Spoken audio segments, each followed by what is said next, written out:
11월의 마지막 주일이 되었습니다. 오늘은 11월의 마지막 주일이기도 하지만은 교회가 지키는 교회의 달력, 교회력으로 하면은 한 해를 마무리 짓는 주일이기도 합니다. 왜냐하면 교회력은 세상의 달력과 조금 다르게 성탄절로부터 4주 전에 있는 주일을 대림절 또는 대강절 첫 번째 주일이라 하여 성탄으로 말미암는 새로운 시작, 새로운 소망을 노래하기 시작합니다. 그래서 다음 주일이 대림절 첫 번째 주일이고 오늘이 교회력으로 하면 한 해를 마무리 짓는 시간이라고 할 수가 있습니다. 신앙의 한 해를 오늘 그래서 하나님 앞에 돌아보는 주일이 오늘인 것입니다. 여러분, 이 한 해가 여러분의 신앙생활에 어떤 한 해였습니까? 우리가 걸어온 믿음의 길이 어떤 길이었습니까? 올해는 특별히 교회사적으로 종교개혁 500주년을 기념하는 아주 뜻깊은 한 해였습니다. 우리는 종교개혁 500주년을 맞으며 다시 한번 종교개혁의 근원적인 구호인 근원으로 돌아가라. 아드 폰테스, 이 신앙의 본질로 돌아가라는 그 구호 앞에 이 한 해 다시 서게 되었던 해가 바로 올해였습니다. 우리의 신앙의 본질이 무엇입니까? 우리는 너무나 많은 신앙의 비본질적인 것들, 형식적이고 껍데기에 젖어서 진정한 신앙의 본질을 놓쳐버리고 있는 것은 아닌지 다시 한번 신앙의 본질을 돌아보는 것이 올 한 해 우리의 삶의 자리였습니다. 지금 우리는 예배를 드리고 있습니다. 여러분, 예배의 본질이 무엇입니까? 예배의 본질은 살아계신 하나님을 만나는 것입니다. 살아계신 하나님과 나하고 비록 많은 예배를 드리는 예배 공동체가 있지만 근원적으로는 우선적으로는 살아계신 하나님과 나와 만나는 자리가 바로 예배의 자리인 것입니다. 그 나머지는 다 어쩌면 가장 본질적인 것보다 더 우선순위에 둘 수 없는 것들일지 모릅니다. 살아계신 하나님 앞에서 내가 나의 전 존재를 통하여 하나님을 만나고 하나님을 예배하고 하나님께 기도하고 하나님의 말씀을 듣고 하나님 앞에 헌신하는 것, 하나님과 나 그것만이 진정한 예배의 가장 본질이 되어져야 할 것입니다. 어느 목사님의 이야기입니다. 젊은 시절에 신앙적인 아니 종교적인 방황을 하다가 불교에 때로 심취하기도 했다고 합니다. 그런데 절에 가면은 모든 걸 다 내려놓게 된다는 것을 알았다고 합니다. 먼저 높은 산으로 올라가야 하고 그리고 부처 앞에 나아가서 아주 단조로운 목탁 소리를 들으며 계속하여 이 부처만 바라보며 절을 하게 됩니다. 그렇게 하다 보면은 모든 것들이 다 잊혀지고 오직 부처하고 자신만 남게 되더라고 합니다. 또다시 부처만 바라보고 그리고 나 자신을 바라봅니다. 그리고는 내가 살아온 삶의 자리들, 내가 갖고 있는 삶의 어떤 순간들, 무엇을 위하여 살아야 돼요? 어떻게 살아야 돼요?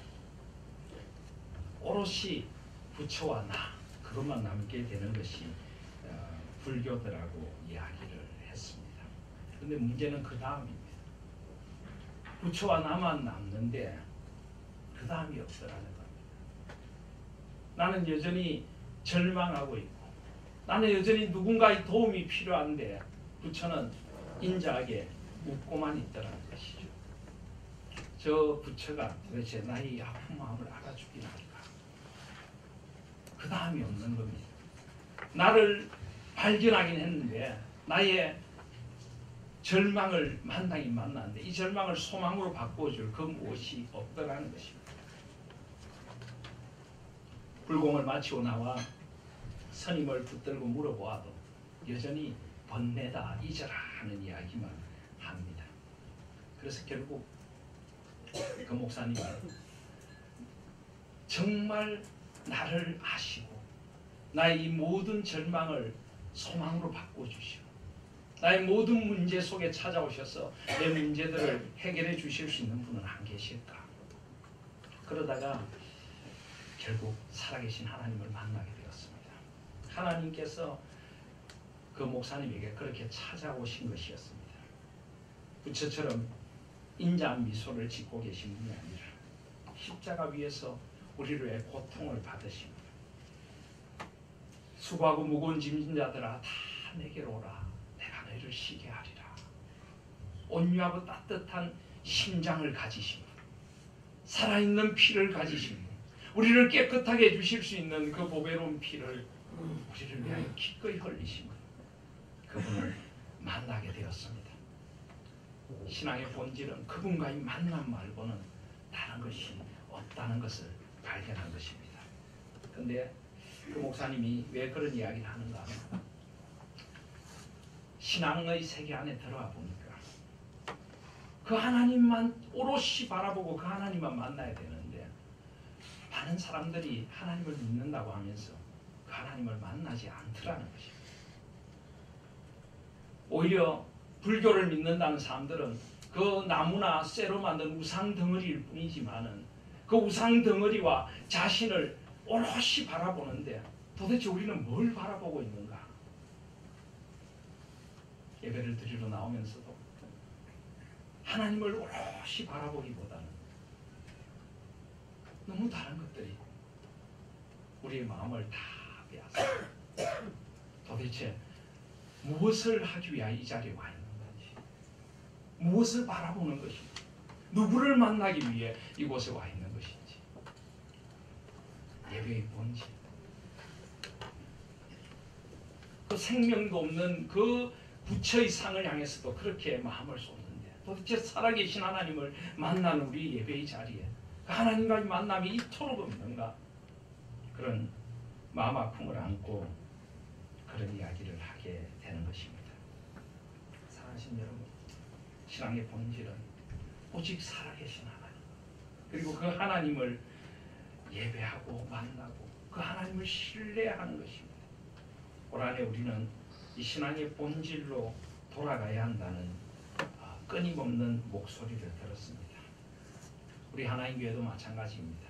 약 4년 전 교회의 주인이 어느덧 하나님이 아니라 인간이 되어버리고 하나님만이 드러나야 할 교회에서 인간의 냄새가 너무 많이 나버리는 것을 깊이 깨닫고 오직 하나님이 주인 되시는 교회를 세우고자 우리는 광야를 향해 나왔습니다. 그리고 철저히 하나님이 주인 되시는 교회를 세워간다는 것이 얼마나 뼈를 깎는 아픔이고 상고의 고통인가를 우리 삶으로 아파하며 우리 하늘에 우리는 진화의 자리에 서 있습니다. 이 시간 우리는 신앙의 본질, 가장 본질적인 믿음에 대한 말씀을 그래서 귀 기울여 들어야 할 필요가 있습니다. 우리는 믿는 자들입니다. 신자. 도대체 믿음이란 무엇입니까? 우리가 믿음을 갖고 한 생을 살아간다는 것은 무엇입니까? 오늘 히브리서 11장은 믿음장이라고 불리어지는 믿음에 대한 가장 위대한 정의, 그리고 믿음의 한 생을 살아감이 무엇인가를 우리에게 또다시 보여주는 그야말로 믿음으로 가득한 말씀입니다. 오늘 말씀 속에서 믿음이 무엇이며 우리가 믿음의 한 생을 살아간다는 것이 무엇인가를 다시 한번 신앙의 본질로 돌아가 되짚어 보고 싶습니다. 믿음은 무엇입니까? 오늘 11장 1절을 보시면 믿음은 바라는 것들의 실상이며 보이지 않는 것들의 증거다라고 합니다. 믿음은 바라는 것들의 실상이다. 이것이 무슨 말일까요? 이것은 바로 믿음은 바라는 것, 소망하는 것들, 눈에 보이지 않지만 현존하는 것들, 그것들을 눈에 보이는 듯이 보게 하는 것이다. 눈에 보이지 않는 그것이 실제함을 믿게 되는 것이고 그 토대 위에 서게 되는 것, 그게 바로 믿음이다 하는 것입니다. 그래서 믿음은 바라는 것들의 실체요, 보이지 않는 것들의 증거, 보증이 된다. 이렇게도 번역을 할 수가 있습니다. 그렇습니다. 믿음은 보이지 않는 것들을 실체로 만나게 주는 것이 믿음입니다. 여러분 물어보겠습니다. 하나님이 살아계십니까? 살아계시지 않습니까? 살아계십니다. 그런데 하나님이 보이십니까? 우리 육신의 눈으로 하나님이 보이지 않습니다. 근데 어떻게 여러분들은 하나님이 살아계신다고 고백하십니까? 바로 믿음으로 우리는 하나님이 살아계신다고 고백하게 되는 것입니다. 여러분 눈에 보이는 것이 다라고 생각하는 사람들은 어리석은 사람들이 없습니다. 초등학생들도 다 아는 예를 하나 들어볼까요? 여러분 우리가 호흡하며 숨쉬고 살아가는 공기가 눈에 보입니까? 안 보입니까? 보이지 않습니다. 그런데 공기가 눈에 보이지 않는다고 내가 공기가 없다라고 이야기할 수 있을까요? 결코 없습니다. 만약에 우리가 눈에 보이지 않는 모든 것을 다 부정한다면 공기도 눈에 보이지 않으니까 나는 공기를 부정한다. 그래서 나는 눈에 보이지 않는 모든 것을 거부하니 공기를 마시지 않겠다. 그러면 어떻게 될까요? 그럼 정말 공기를 못 보게 됩니다. 마시지 못하는 존재가 되고 말입니다. 여러분 정말 중요한 것은 눈에 보이는 것이 아니라 보이지 않는 것입니다. 눈에 보이는 것을 존재하게 하는 것이 사실은 보이지 않는 것입니다. 그것이 바로 영적인 진리이고 아니 세상의 진정한 진리입니다. 우리 가정을 이루어가는 것이 눈에 보이는 집입니까? 눈에 보이는 우리 가정을 이루는 여러 가지 가전제품이며 생활에 편리한 도구이며 여러 가지 것들이 우리 가정을 이루어갑니까? 아닙니다. 우리 가정을 이루어가는 것은 눈에 보이는 그것들이 아니라 가족들에 대한 따뜻한 사랑과 배려, 신뢰와 함께함, 그것들이 우리의 가정을 진정으로 이루어가는 것입니다. 눈에 보이지 않는 그런 것들이 없다면 아무리 눈에 보이는 것들이 화려하고 좋은 것이 있을지라도 우리의 가정은 더 이상 진정한 가정일 수 없는 것입니다. 눈에 보이지 않는 것들이 눈에 보이는 것에 의미를 부여하고 눈에 보이지 않는 것들이 눈에 보이는 것을 진정으로 존재하게 하는 그 실체라는 것, 그것을 오늘 말씀하고 있는 것입니다. 믿음은 바라는 것들의 실상이다. 믿음으로 우리는 하나님이 살아계신 것을 알게 됩니다. 그리고 믿음의 눈을 열 때 하나님이 모든 존재의 근원이시고 실체시라는 것을 보게 되는 것입니다.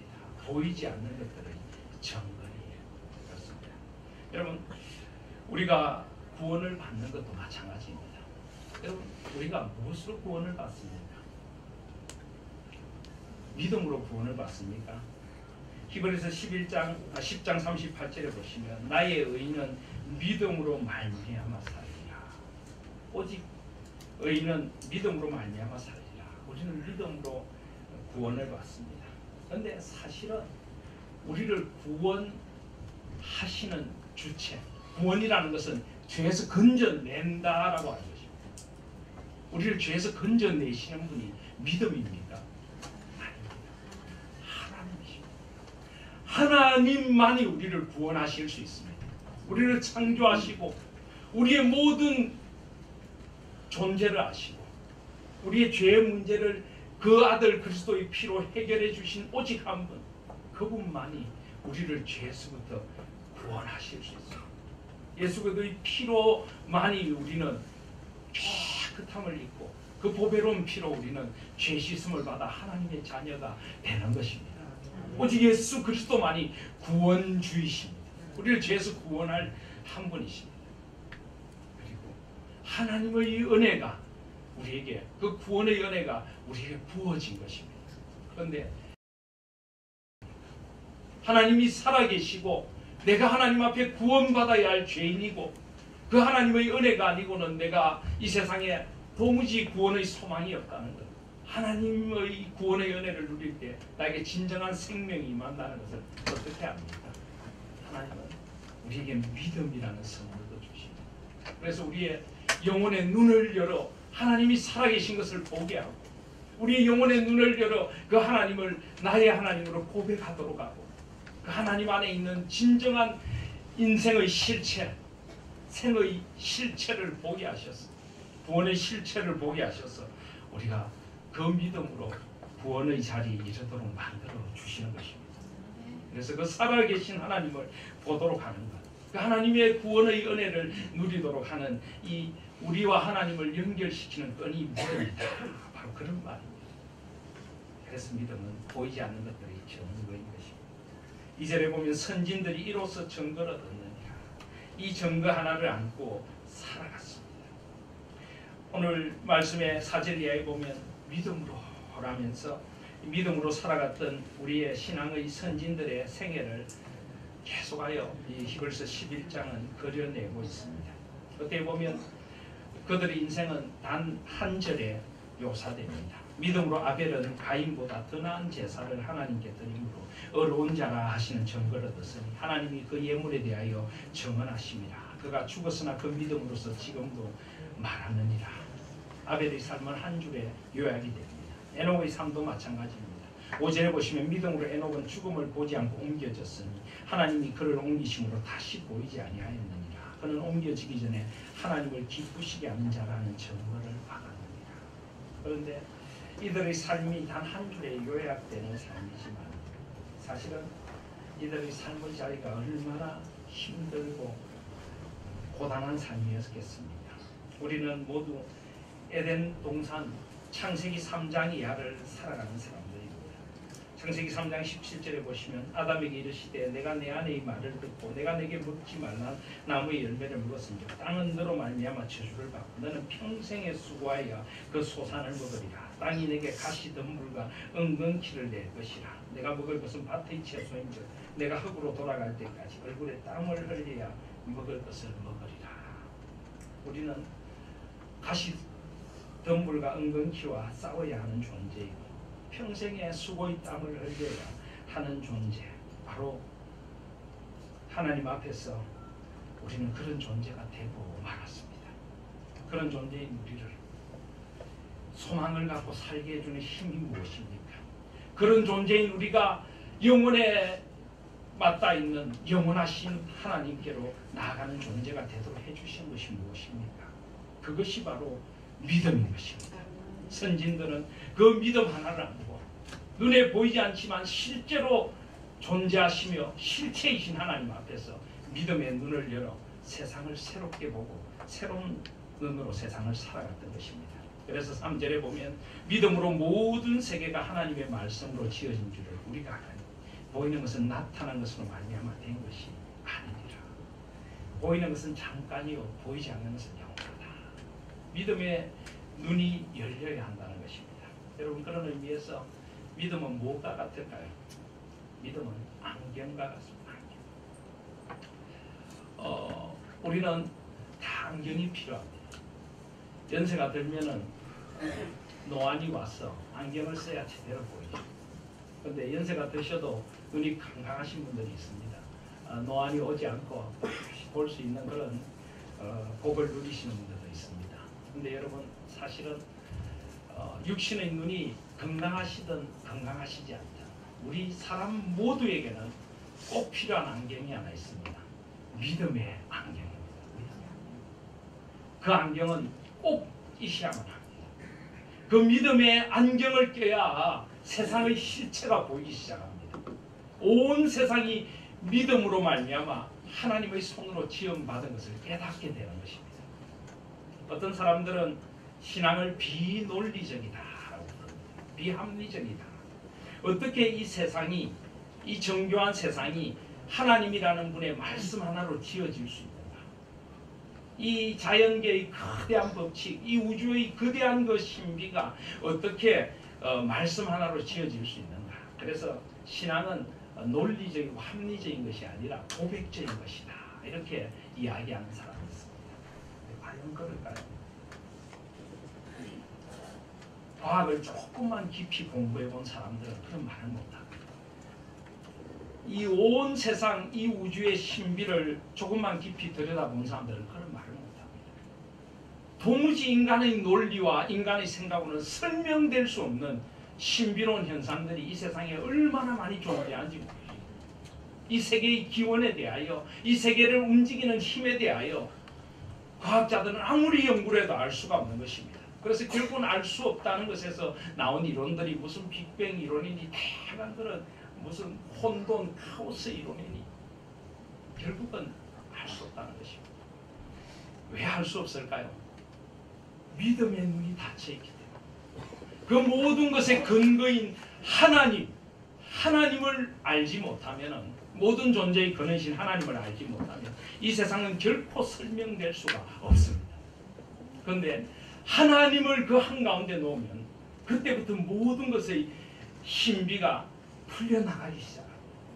하나님께서 세상을 창조하시고 하나님께서 그분의 뜻으로 세상의 법칙을 정하시고 운행하시는 그 하나님이라는 열쇠를 가지고 열어야 세상이 제대로 보이기 시작하는 것입니다. 그것이 사실입니다. 그래서 하나님을 비논리적이다, 창조를 비논리적이다 하는 것은 사실은 제대로 모르는 이야기입니다. 가장 어떤 면에서는 논리적입니다. 가장 합리적입니다. 하나님이 계셔야만 모든 것이 설명될 줄 믿습니다. 하나님이 계셔야만 나의 존재도 설명되고, 우리 인간이 왜 이 육신의 껍데기만이 아니라 영적인 존재이고 인간이 가진 그 지정의와 감정이라는 이 모든 것이 하나님의 형상이라는 단어 없이는 설명될 수가 없는 것이 인간인 것입니다. 하나님은 모든 논리의 근원이시고 모든 합리성의 근원이신 줄 믿습니다. 그래서 그 믿음의 눈이 열려져야 모든 세계가 하나님의 말씀으로 지어진 줄을 아는 것입니다. 믿음이라는 안경은 반드시 필요합니다. 그 안경이 없으면요, 아무리 많이 배우고 아무리 많은 공부를 한 사람들도 다 어리석습니다. 저도 소위 공부를 많이 했다는 사람들을 많이 만나고 왔습니다. 그들은 나름대로 자기 자신의 여러 주장과 자기 자신의 이론들을 펼쳐냅니다. 근데 항상 들어보면 뭔가가 하나 빠져 있습니다. 뭔가가 맞지 않습니다. 결국은 그 뿌리, 토대가 없는 것입니다. 결국은 자기 주장이고 결국은 자기만의 이론입니다. 이 모든 것이 쫙 퍼즐처럼 맞아떨어지려면 하나님이라는 분이 계셔야 됩니다. 그분의 창조, 그분의 세상을 운행하시는 역사, 그것만이 세상을 바르고 제대로 설명할 수 있는 가장 논리적인 답인 줄 믿습니다. 바로 그렇게 믿음으로 모든 세가 하나님의 말씀으로 지어진 줄 우리가 알게 되는 것입니다. 이 믿음의 안경을 제대로 쓰셔야 합니다. 그런데 여러분, 안경을 쓰고 살다 보면은 안경이 어떻게 됩니까? 이렇게 더러워집니다. 그러면 어떻게 해야 됩니까? 닦아야죠. 깨끗하게 세척을 해야 합니다. 그리고 세척을 해도 안 될 때가 있습니다. 어떤 때입니까? 도수가 틀려집니다. 내 눈이 자꾸 이상해져서 도수가 틀려지면 어떻게 해야 됩니까? 안경점에 가서 뛰어난 금환사에게 눈 검사를 받아야죠. 또 때로는 안과 병원에 가서 의사에게 진찰을 받고 눈 검사를 받아야 돼요. 그래서 제대로 눈에 맞는 안경을 끼면 어떻게 됩니까? 그때부터 흐릿하게 보이던 것이 다시 또렷하게 보여요. 세상이 또렷하게 보입니다. 여러분, 우리 믿음의 사람들도 마찬가지입니다. 우리 믿음의 안경도 마찬가지입니다. 우리가 세상을 살다 보면 자꾸만 세상의 죄와 세상의 생각들, 세상의 가치관과 사고방식들이 자꾸만 우리 믿음의 안경을 흐리게 만듭니다. 자주자주 닦아주지 않으면 점점 우리가 이상해집니다. 예배의 시간이라는 것은 어떤 면에서 오롯이 하나님만 바라보며 우리 믿음의 안경을 새롭게 닦는 시간입니다. 오직 하나님만 바라보며 우리의 전 존재가 찬양을 합니다. 그러면 우리의 온 영혼이, 우리 전 존재가 하나님 앞에 찬양으로 회복되고 정화되는 줄 믿습니다. 세상의 노래 속에 찌들어 있던 나의 마음들, 세상의 온갖 것들에 찌들어 있던 내 영혼이 찬양하는 가운데 춤을 추게 되는 것입니다. 하나님의 그 신령한 찬양이, 그 성령의 찬양이 내 영혼과 내 피를 타고 오를 때 우리의 몸이 정화되고 우리의 영혼이 정화되는 것입니다. 하나님 앞에 나와 온전히 기도할 때 우리 막혔던 마음들이 열리고 하나님과의 만남의 자리가 열려가는 줄 믿습니다. 하나님의 말씀을 정말 살아계셔서 나에게 하시는 말씀으로 들을 때 내 영혼이 살고 나의 병든 몸과 마음이 살아날 줄 믿습니다. 우리 영혼의 양식이 되는 것입니다. 하나님 앞에 우리의 헌신을 드릴 때 우리가 정말 무엇을 위하여 살아야 될지, 어떻게 살아야 될지 우리 인생의 방향을 보게 되고 우리가 가야 할 길을 보게 되는 것입니다. 그렇게 오롯이 하나님을 만나고 하나님 앞에서 우리의 더러워진 믿음의 안경들을 새롭게 닫고 때로는 비뚤어진 우리의 도수를 새롭게 하는 것이 예배이고 하나님을 만나는 만남입니다. 그런데 그렇지 않으면요, 오늘 설교의 처음 부분에 말했던 것처럼 예배에 나와 있긴 나와 있는데 하나님과의 만남이라는 그것도 없고 그냥 나와서 앉아있고 그냥 세상에서 내 눈이 흐려지고 내 눈이 이상해지는 것도 알지 못하고 살아가다 보면요, 아무리 예배를 드려도 변화가 없습니다. 우리의 비뚤어진 눈으로 세상을 바라보면요, 하나님도 비뚤어지게 보이고 세상도 비뚤어지게 보이고 모든 것이 비뚤어지게 보이게 되는 것입니다. 우리의 영혼이 병들게 되는 것입니다. 점점 우리가 세상에 속한 눈으로 우리 눈과 우리 시력이 어두워져 가고 비뚤어져 가게 되는 것입니다. 사랑하시는 성도 여러분, 오늘 믿음의 눈을 열어주시기를 기도하시는 저와 여러분들이 되시기 바랍니다. 우리의 비뚤어진 믿음의 안경을 새롭게 고쳐서 이제 한 해를 마무리하고 새로운 삶의 시간들로 나아갈 수 있는 저와 여러분들이 되시기를 바랍니다. 그리고 마지막으로 신앙의 모든 것은 동사형이라는 것을 잊었으면 안 됩니다. 제가 이 말씀을 여러 번 드렸는데요, 믿음이라고 하는 것이 명사입니까? 동사입니까? 명사죠. 소위 품사라는 것으로 하면 믿음이라고 하는 것은 명사입니다. 근데 사실은 문법적으로 명사라고 표현되어 있지만은 사실 신앙의 모든 것은 다 동사형입니다. 믿음은 명사형으로 머물러 있는 것이 아니라 믿는 것이고 내가 믿는다. 내가 믿는다. 전능하사 천지를 창조하신 하나님 아버지를 내가 믿습니다. 이것은 동사형이고 하나님 앞에 반응하는 것입니다.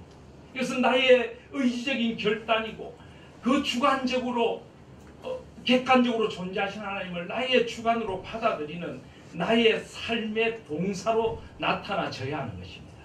이것이 바로 믿음입니다.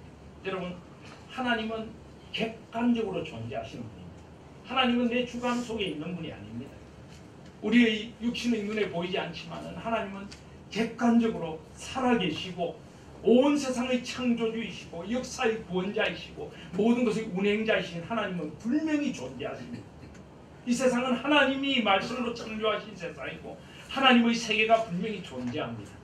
그런데 우리 믿음의 눈이 열려서 이것을 나의 것으로 받아들이고 내가 그 믿음을 따라 살아가는 것, 이 동사형으로 바뀌는 것, 그것이 바로 나의 믿음이 되어져야 될 줄 믿습니다. 신앙은 전부 동사형입니다. 예배도 마찬가지입니다. 여러분, 예배가 무엇입니까? 예배는 명사가 아닙니다. 예배를 드리는 것입니다. 살아계신 하나님 앞에서 내가 예배하는 것입니다. 살아계셔서 나를 찾아오신 하나님을 만나고 내가 예배하는 존재가 되는 예배는 동사형입니다. 왜냐하면 하나님께서 살아계시는 움직이시는 하나님이시기에 신앙의 모든 것은 동사형이 되어져야 될 줄 믿습니다. 그래서 오늘 4절에 보면은 믿음으로 아벨은 가인보다 더 나은 제사를 드렸다. 아벨은 바로 동사형 그 믿음을 가지고 하나님 앞에 예배하는 예배자가 되었던 것입니다. 하나님께서 왜 가인의 예물을 받지 않고 아벨의 예물을 받으셨습니까? 전에 창세기 강의를 할 때도 이 말씀을 드렸는데요. 이것을 가인이 드린 것은 피 없는 곡식 제사다. 아벨이 드린 것은 피 있는 예물이다. 예물 때문이 아닙니다. 창세기 4장은 분명히 이야기합니다. 창세기 4장 4절을 보시죠. 아벨은 자기도 양의 첫 새끼와 그 기름으로 드렸더니 여호와께서 아벨과 그의 제물은 받으셨으나 가인과 그의 제물은 받지 아니하셨다. 하나님이 받으신 것은 예물이 아니라 예배자인 아벨이고 그가 진정으로 하나님을 예배하는 그 예배 드리는 아벨을 받아주신 것입니다. 가인도 마찬가지입니다. 하나님은 가인의 예물이 아니라 가인과 그의 제물을 받지 않으셨습니다. 가인을 받지 않으신 것입니다. 그는 참된 믿음의 사람이 아니었고, 그는 참된 예배자가 아니었고, 그는 형식적으로 그냥 몸만 나와 있는 예배자였기에 그 예배를 받지 않으셨던 것입니다. 그런 의미에서 아벨은 살아계신 하나님을 예배했습니다. 그리고 하나님은 살아 예배하는 아벨을 받아주신 줄 믿습니다. 하나님과 아벨, 하나님과 나, 하나님과 우리, 그것이 바로 살아있는 예배인 것입니다. 5절에 마찬가지로 믿음으로 에녹은 죽음을 보지 않고 옮겨졌으니 하나님이 그를 옮기심으로 다시 보이지 아니하였느니라. 그는 옮겨지기 전에 하나님을 기쁘시게 하는 자라는 증거를 받았습니다. 에녹은 하나님과 믿음으로 동행했던 사람입니다. 이 동행이란 것도 결코 명사형으로 정지되어 있을 수 없습니다. 역동적으로 우리에게 주신 생명이 동행으로 나타나야 될 줄 믿습니다. 언제나 어디서나 하나님이 나와 함께 하십니다. 믿음의 눈이 열려 하나님이 나와 함께 계신 것을 보고 그 하나님과 동행하고, 어떻게 하면 그 하나님을 기쁘시게 할까, 어떻게 하면 하나님 앞에 살아갈까. 에녹은 그렇게 살았던 사람입니다. 하나님과 동사형으로 동행했던 사람이 바로 에녹이었습니다. 하나님은 그것을 기뻐하신 것입니다. 하나님 앞에 살아가십시오. 세상의 기준에 맞추려고 안달복달하지 마시고 하나님을 기쁘시게 할 삶이 무엇일까? 하나님과 동행하는 저와 여러분들, 그것이 바로 믿음의 삶인 것입니다. 그리고 6절을 보면 믿음이 없이는 하나님을 기쁘시게 하지 못하나니 하나님께 나아가는 자는 반드시 그가 계신 것, 또한 그가 자기를 찾는 자들에게 상 주시는 이심을 믿어야 할지니라. 히브리서 기자는 아벨의 이야기를 하다가 에녹의 이야기를 하다가 다시 한번 가슴이 벅차올라서 진짜 하나님을 기쁘시게 하는 삶이 무엇인가를 이야기를 하는 것입니다. 믿음이 없이는 하나님을 기쁘시게 하지 못합니다. 믿어야 합니다. 하나님이 살아계신 것, 하나님이 나와 함께 하시는 것, 살아 역사하시는 것, 하나님을 믿음의 눈으로 보고 하나님께 나아가야 합니다. 그래서 반드시 그가 계신 것, 또한 그가 자기를 찾는 자들에게 상 주시는 이심을 믿어야 할지니라. 네? 하나님은 하나님을 찾는 자들에게 반드시 상 주시는 분이심을 잊지 마십시오. 항상 좋은 것으로 주시는 분이심을 잊지 마십시오. 그런데 여러분, 어떤 상일까요? 어떤 상? 우리는 상하면 무엇을 떠올립니까? 우리는 또 본능적으로 눈에 보이는 상을 자식 잘 되게 해주시고, 건강하게 해주시고, 그저 넉넉한 살림 주시고, 편안한 삶을 주시고, 하나님이 상 주시는 것이 그런 것일까요? 물론 하나님은 우리의 생을 돌보십니다. 우리의 생에 모든 것들, 일용할 양식을 공급해 주시는 하나님이십니다. 그런데 문제는 어디에 있습니까? 눈에 보이지 않는 영원한 가치, 눈에 보이지 않지만 현존하시는 하나님, 그것을 보는 것이 믿음이라고 했는데, 우리는 그래 놓고 상 이러면 또 눈에 보이는 것을 바랍니다. 눈에 보이는 것들, 만져지는 것들. 하나님이 주시는 상은 눈에 보이는 그것들보다 훨씬 가치 있고 훨씬 고귀한 상을 주시는 줄 믿습니다. 우리에게 구원의 은혜를 주십니다. 동행해 주시는 위로와 소망을 주십니다. 비록 삶이 고난이고 힘들지라도 아벨의 삶은 죽음으로 말한 삶이었습니다. 에녹인들 왜 생에 고난이 없었겠습니까? 하나님이 주신 상은 에녹과 동행하시고 언제 어디서 함께해 주시는 상을 주셨습니다. 위로해 주시고 하나님의 뜻을 알게 해주시고 하나님의 꿈을 품게 해주시고 눈에 보이지 않지만 가장 소중한 인생의 가치, 참된 가치관, 참된 삶의 목표와 방향을 깨닫게 해주시는 그 상을 주셨을 줄 믿습니다. 올 한 해를 돌아볼 때 저도 참 개인적으로 잃어버린 것이 많습니다. 참 많은 것을 잃었다는 생각이 듭니다. 그런데 지난 한 해 이 말씀을 지난 한 주 한 해를 돌아보며 이 말씀을 묵상하다가 보니까 참 잃어버린 것도 많았는데 얻은 것도 참 많았습니다. 눈에 보이는 것들을 많이 잃어버렸습니다. 근데 눈에 보이지 않는 것들을 하나님께서 참 많이 주셨더라고요.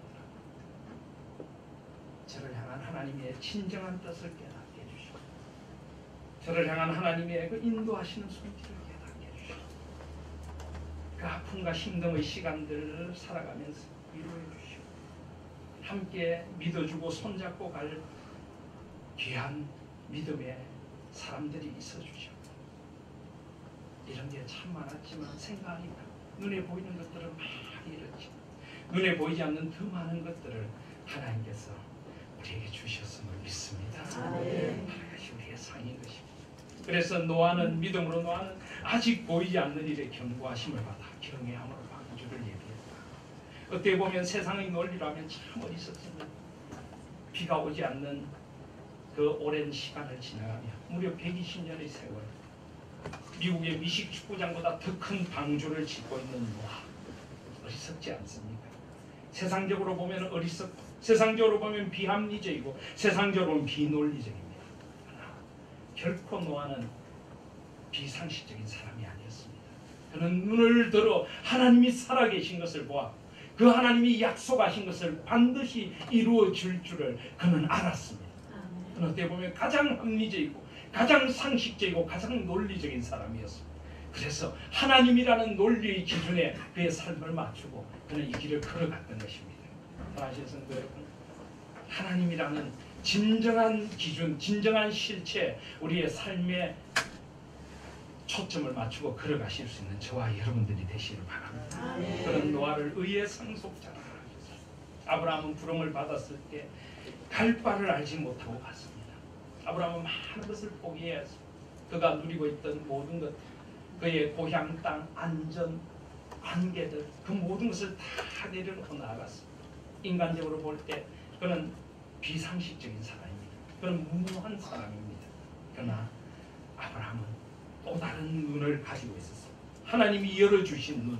그는 갈 바를 알지 못하고 갔지만 누구와 가는가를 알았던 것입니다.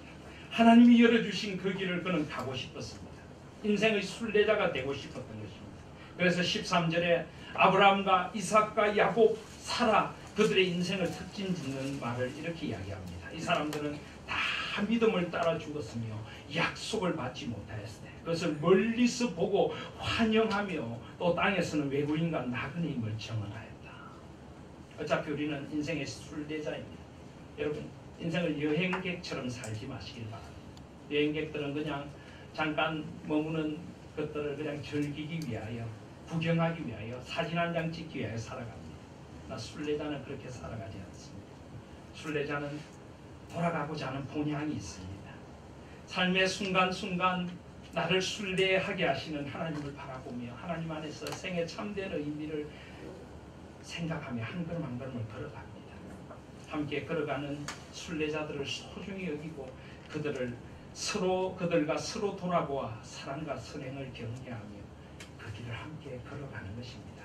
바로 그들은 함께 천국을 바라보는 나그네들이었기 때문입니다. 멀리서 보고 환영했다.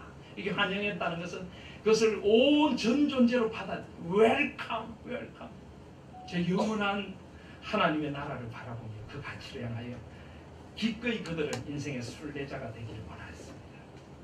14절에 그들이 이같이 말하는 것은 자기들이 본향 찾는 자임을 나타내는 내미라. 그들이 나온 바 본향을 생각했더라면 돌아갈 기회가 있었으리라. 그들이 이제는 더 나은 본향을 사모하였다. 그들은 가슴앓이를 하는 사람이었습니다. 살아계신 하나님, 실체이신 하나님, 그분을 만날 그날, 눈에서 눈으로 볼 그날을 바라보며 눈을 들어 살아계신 하나님을 바라보며 걸어갔던 것입니다. 하나님도 그들의 하나님이라 일컬음을 부끄러워하지 않으셔 하셨습니다. 하나님이 지으실 성 10절에 보면 이는 그가 하나님이 계가시고 지으실 터가 있는 성을 바랐습니다. 이 땅에 무너질 장막집이 아니라 영원한 소망의 성을 바라보며 한 걸음 한 걸음 걸어갔습니다. 사라도 그렇게 믿음으로 약속하신 이가 미쁘신 줄 알고 하나님의 신실하심을 의지하고 살았고 이삭도 야곱도 장막에 거했지만은 믿음의 눈이 열려 그 길을 걸어갔기에 그들도 실수 많고 허물 많은 인생이었지만 장막의 거함을 소망으로 안고 이 땅이 아니라 영원한 하늘을 자꾸만 바라보며 그 길을 걸어갔던 것입니다. 사랑하시는 성도 여러분, 우리도 이제 믿음의 한 생을 살아가십시다. 우리의 남은 생 무엇을 바라보아야지, 무엇을 위하여 걸어가야지. 우리의 껍데기 같은 것들은 이제는 다 벗어요. 가장 본질적인 내 생에 가장 소중한 것을 먼저 오롯이 붙들 수 있는 저와 여러분들이 되시길 바랍니다. 우리의 신앙의 눈을 새롭게 하여 살아계신 하나님을 보고 나를 향한 하나님의 손길 안에서 저 영원한 본향을 찾는 나그네처럼 걸어가십시다. 이 나그네 길에 소중한 길벗들이 되어주셔서 감사합니다. 이 나그네 길에 함께 하나님이 주인 되시는 교회라는 꿈을 안고 우리는 걸어가는 것입니다.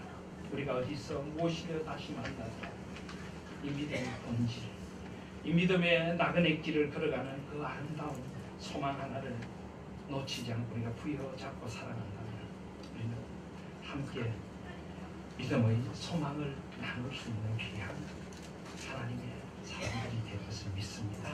그 소망을 안고 살아가는 저와 여러분들 되시기를 주님의 이름으로 축복드립니다.